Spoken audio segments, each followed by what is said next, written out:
Hey, what's up? How's it going? This is gonna be a straightforward video, right to the point. So essentially, there's something really big happening right now.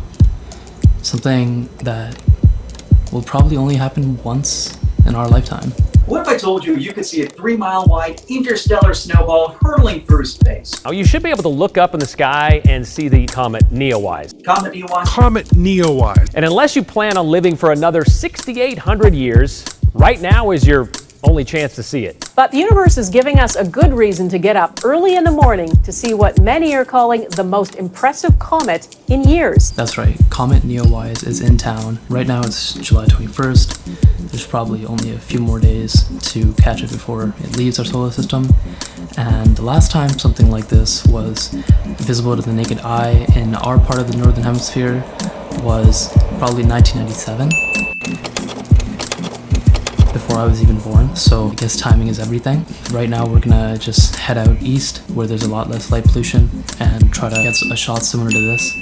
I watched this dude's YouTube video where he recommended these two apps called Stellarium and Photopills on how to compose your shot and make sure your subject is where you want it when you're shooting at a specific time.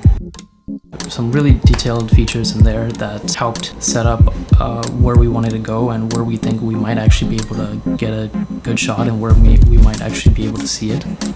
But you know, this is just trial and error. Hopefully we don't drive all the way out there 90 minutes and come up with nothing. Let's see how it goes. Okay.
So right now we're about halfway to Cultus Lake.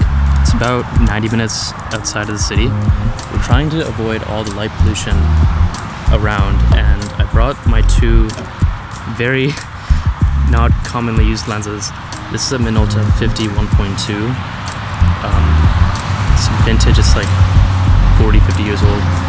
I think the aperture on this is huge, so it'll probably get in the most amount of light out of all the lenses I own. Hopefully we could get something gnarly with this. The other one, a Rokinon 24 1.4. This is a classic, so I think these two should do the trick, and if not, good old phone should get something. But yeah, it's about 9 o'clock, 9:30. I think we'll get there in 40 minutes, and yeah, I don't see it yet, but yeah, fingers crossed. Okay.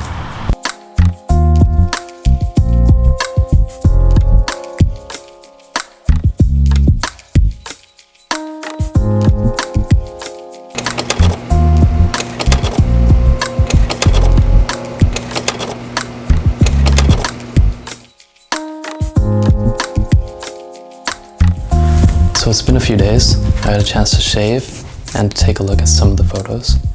I'd say it's a pretty successful shoot. We didn't get exactly what we were hoping for, but You know, considering the circumstances, there was still quite a bit of light pollution. It was incredibly cloudy. The window of opportunity for the comet was like about an hour or so. And there was a lot of like varying information online.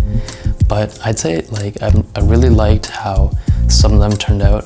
I tried to do some Photoshop magic on some of the other ones, but I wasn't feeling it. So regardless, I'd say, you know, sometimes, you know, our self-doubt like really makes us feel like it's not that good or it's no point. But the feedback I received on some of these shots was pretty great and reassured me that, yeah, you know what, it's not that bad. I know Neowise is not going to come back for a long time and I probably won't be there to capture it again.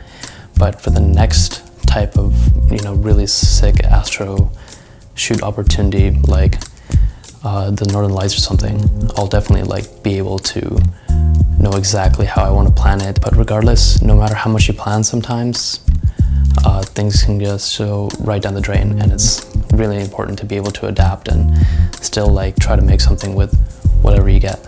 So yeah, that's all I have to say. Thanks so much, and I'll see you soon.